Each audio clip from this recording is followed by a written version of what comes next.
अस्सलामु अलैकुम, आप देख रहे हैं डेली जंग हेडलाइंस। वजीर खजाना मिफ्ताह इस्माइल कहते हैं कि रुपए पर दबाव 1-2 हफ्तों में खत्म हो जाएगा। मुल्क में डॉलर की आमद जल्द ही आउटफ्लो से ज्यादा होगी। IMF से कर्ज की आमद हफ्तों में मुकम्मल हो जाएगी। डिफॉल्ट के खदशात खत्म हो चुके। वजीर आजम, गवर्नर स्टेट बैंक और पॉलिसी साजों को भी ये मालूम है। जल्द पॉलिसी प्लान बनाया जाएगा। कहा, दोस्त मुल्क ने कर्ज की दरख्वास्त ये कहकर रद्द कर दी कि पहले कभी कर्ज वापस नहीं किया गया। फिर दोस्त मुल्क ने हुकूमती मिल्कियती इदारों से हसस खरीदने पर आमादगी जाहिर की। डॉलर की ऊंची उड़ान, बहुत ऊंची उड़ान, तारीख की बुलंद तरीन सतह पर पहुंच गया। इंटरबैंक में आज रुपए के मुकाबले में डॉलर 4 रुपए 7 पैसे महंगा। इंटरबैंक में डॉलर 237 रुपए पर पहुंच गया। पाकिस्तान को IMF से 1 अरब 20 करोड़ डॉलर मिलने की उम्मीद है। आलमी क्रेडिट रेटिंग एजेंसी फिच और मूडीज ने रेटिंग आउटलुक जारी कर दिया। रिपोर्ट में कहा गया कि रवामाह रुपए और बॉन्ड्स पर जब्त लगी। सियासी बेयकीनी सूरत हाल की वजह से IMF की तरफ से मदद में ताखीर हो रही है। सरमायाकारों को बेचैनी है। पाकिस्तानी कौम श्रीलंका जैसी सूरत हाल के खौफ से निकलने की कोशिश कर रही है। IMF फंड से रुपए और बॉन्ड्स पर दबाव कम करने में मदद मिलेगी। पंजाब की पग परवेज इलाही के सिर। वजीर आला पंजाब के ओहदे का हल्फ उठा लिया। गवर्नर पंजाब की माजरत के बाद सदर आरिफ अलवी ने रात 2 बजे परवेज इलाही से हल्फ लिया। अदालती फैसले के बाद परवेज इलाही लाहौर से खुसूसी परवाज से इस्लामाबाद पहुंचे थे। सुप्रीम कोर्ट ने परवेज इलाही को वजीर आला पंजाब करार देते हुए पाबंद किया था कि गवर्नर पंजाब परवेज इलाही से मंगल की रात 11:30 बजे तक वजीर आला का हल्फ लें। गवर्नर अगर परवेज इलाही से हल्फ ना लें तो सदर मुमलिकत वजीर आला पंजाब से हल्फ लें। कौन सी वजारत किसको मिलेगी? कौन बनेगा स्पीकर पंजाब असेंबली? उस्मान बुज़दार या ज़ैन कुरैशी? स्पीकर के मनसब के लिए जोड़ तोड़ शुरू। सब्तैन खान, महमूद रशीद, मियां असलम इकबाल भी स्पीकरशिप के दौड़ में शामिल। हतमी फैसला इमरान खान करेंगे। कल लाहौर आएंगे। परवेज इलाही आज इस्लामाबाद में चेयरमैन PTI से मुलाकात करेंगे। स्पीकर, काबीना और दीगर अहम तकर्रियों के लिए मुशावरत होगी। परवेज इलाही आज इस्लामाबाद से वापस लाहौर आकर ओहदे का बाज़ाब्ता चार्ज संभालेंगे।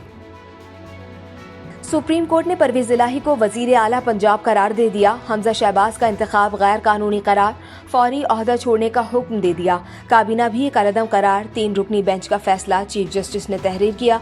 हमजा शहबाज ने बतौर वजीर आला जो भी तकर्रुरियां की, कलअदम करार। हमजा शहबाज के अवामी मुफाद में लिए गए कानूनी फैसले बरकरार। 11 सफ़हात पर मुश्तमिल मुख्तसर फैसला जारी। तफसीली वजूहात बाद में सुनाई जाएंगी। सुप्रीम कोर्ट ने तारीखी फैसला सुना दिया। पंजाब में अवामी हुकूमत कायम होगी। तहरीक इंसाफ के सरबराह इमरान खान का रद्द अमल। कहा, जजेस हर किस्म की धमकियों और बदजुबानी के बावजूद डटे रहे। आइन और कानून की बालादस्ती के लिए सुप्रीम कोर्ट के जजों को सराहते हैं। इमरान खान की सरबराही में तहरीक इंसाफ का बनी गाला में इजलास। कहा, अदालती फैसले से अवाम के मैंडेट को कामयाबी मिली। इमरान खान का आज शाम इजहार तशक्कुर मनाने का ऐलान। बराहे करम 3 रुकनी बेंच का भी शुक्रिया अदा करना ना भूलें। 3 रुकनी बेंच ने आपके लिए कानून और इंसाफ से हटकर फैसला दिया। इमरान खान के बयान पर मरियम नवाज का रद्द अमल। अदालती फैसले को जुडिशल को करार दे दिया। कहा, इंसाफ का कातिल नामंजूर। हुकूमत को सख्त मौक़िफ़ इख्तियार करना चाहिए और डट जाना चाहिए। लीडर उन हालात से बनते हैं जिनका वो सामना करते हैं। वजीर आजम शहबाज शरीफ ने विफाकी काबीना का इजलास आज तलब कर लिया। इजलास में अहम फैसले मुतवक्के। विफाकी काबीना सुप्रीम कोर्ट के फैसले और सियासी और दाखिली सूरत हाल पर गौर करेगी। इजलास में ECC के फैसलों की तौसीक भी की जाएगी। अदालती फैसले से कानून दानों, साइलीन, मीडिया, अवाम की हुसूल इंसाफ के लिए तवक्कुआत को धचका लगा।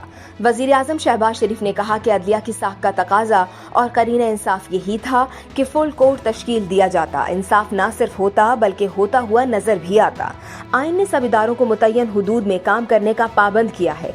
कोई इदारा किसी दूसरे के इख्तियार में मदाखलत नहीं कर सकता। आइन और पार्लियामेंट की बालादस्ती पर कोई समझौता नहीं करेंगे। साबिक विफाकी वजीर और काफ लीग के रहनुमा मोनिस इलाही कहते हैं कि एक मिशन पूरा हो गया, अब दूसरे मिशन के लिए तन मन धन की बाजी लगाएंगे। इमरान खान को बतौर वजीर आजम दोबारा कुर्सी पर लेकर आएंगे। सरबराह PDM मौलाना फजलुर रहमान का सुप्रीम कोर्ट के फैसले पर रद्द अमल। कहा, 3 जजेस के बेंच के फैसले से सुप्रीम कोर्ट ने जमहूरियत का अदालती कत्ल किया। हमने फौजी आमरियतों को कबूल नहीं किया। अदालती मार्शल लॉ को किसी सूरत कबूल नहीं करेंगे। PDM का सरबराह इजलास कल इस्लामाबाद में तलब। सुप्रीम कोर्ट के हालिया फैसले और सियासी सूरत हाल पर मुशावरत की जाएगी। جاوید لطیف کی شہباز حکومت پر تنقید، کہتے ہیں کابینہ میں کہتا رہا ہوں کہ اگر فرح گوگی، بشرا، بنی گالہ پر ہاتھ نہیں ڈال سکتے تو کس لیے حکومت میں ہیں؟ اگر بے گناہ نواز شریف کی سزائیں ختم نہیں کرا سکتے تو کس لیے حکومت میں ہیں؟ نواز شریف کو جس طرح سزائیں دی گئیں وہ ایک ہفتے میں واپس نہ لی تو نواز شریف آ رہا ہے۔ پہلے دن سے ہی ہم حکومت میں آنے کے حق میں نہیں تھے۔ عمران خان کو لاڈلا اور دوسروں کو بھارتی سمجھا جاتا ہے۔ جسٹس شوکت صدیقی کو بتا چکے ہیں کہ کیسے بینچ بنتے ہیں۔ کراچی میں وقفے سے بارش کا سلسلہ جاری۔ اولڈ سٹی ایریا سمیت کئی علاقوں میں بارش کا پانی جمع۔ اردو بازار میں برساتی نالوں کی نکاسی کے بعد جگہ جگہ کیچڑ اور گندگی موجود۔ صوبراج ہسپتال کے باہر بھی صفائی کی صورتحال خراب۔ ہسپتال آنے والا عملہ اور مریض بھی مشکلات کا شکار۔ محکمہ موسمیات کی کراچی میں آج اور کل ہلکی بارش کی پیشگوئی۔ کہا مانسون سسٹم کی نمی کے باعث بادل اب بھی شہر پر موجود ہیں۔ دعا زہرا کو غیر ضروری تاریخوں پر پیش نہ کیا جائے۔ آج بچی کو پیش کرنے کا حکم، اس بات کو یقینی بنانا تھا کہ وہاں ماحول ٹھیک ہے۔ جب تک عدالت حکم نہ دے دعا زہرا کو عدالت میں پیش نہ کیا جائے۔ دعا زہرا کیس میں عدالت کے ریمارکس۔ جوڈیشل مجسٹریٹ شرقی کی عدالت میں پولیس کی صحافیوں کے ساتھ بدتمیزی۔ کیس کے تفتیشی افسر نے صحافیوں کو ڈرانے کے لیے پستول نکال لی۔ تفتیشی افسر کے ساتھ موجود سادہ لباس اہلکار صحافیوں کو دھکے دیتے رہے۔ لاہور میں کورونا مثبت کیسز کی شرح 8% کے قریب ہو گئی۔ فیصل آباد میں شرح 7% ریکارڈ، کراچی میں شرح 4 اور پشاور میں 3% ریکارڈ، دیامیر میں شرح 12%، مظفر آباد میں 11 اور اسکردو میں 10.5% رہی۔ ملک میں کورونا سے مزید 4 افراد انتقال کر گئے۔ 620 نئے کیسز رپورٹ، مثبت کیسز کی شرح 0.25% ہو گئی۔ پہلے نشان حیدر کا اعزاز حاصل کرنے والے کیپٹن سرور شہید کا یوم شہادت آج منایا جا رہا ہے۔ کیپٹن سرور نے مادر وطن کے دفاع میں کمال بہادری اور جرأت کا مظاہرہ کیا۔ ISPR کے مطابق میجر جنرل ممتاز حسین نے شہید کے مزار پر حاضری دی اور پھول رکھے۔ پاک فوج کے چاقو چوبند دستے نے سلامی بھی پیش کی۔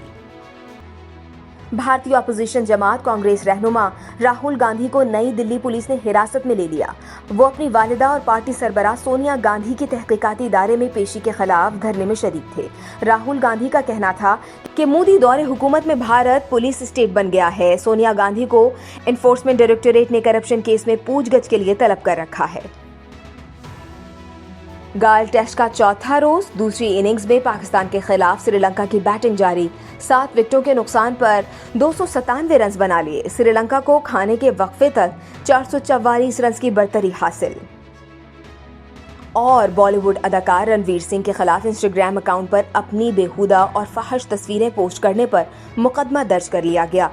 ممبئی کے چیمبور پولیس اسٹیشن میں اداکار کے خلاف دفعہ 292، 293، 509 اور 67A کے تحت مقدمہ درج کیا گیا، جو فحش مواد، اخلاقیات اور شائستگی سے گری ہوئی حرکت، خواتین کی توہین اور انفارمیشن ٹیکنالوجی ایکٹ کی خلاف ورزی پر مبنی ہے۔ آپ دیکھ رہے تھے ڈیلی جنگ ہیڈ لائنز۔ مزید جاننے کے لیے سبسکرائب کیجیے ڈیلی جنگ یوٹیوب چینل اور لائک کیجیے ڈیلی جنگ فیس بک پیج۔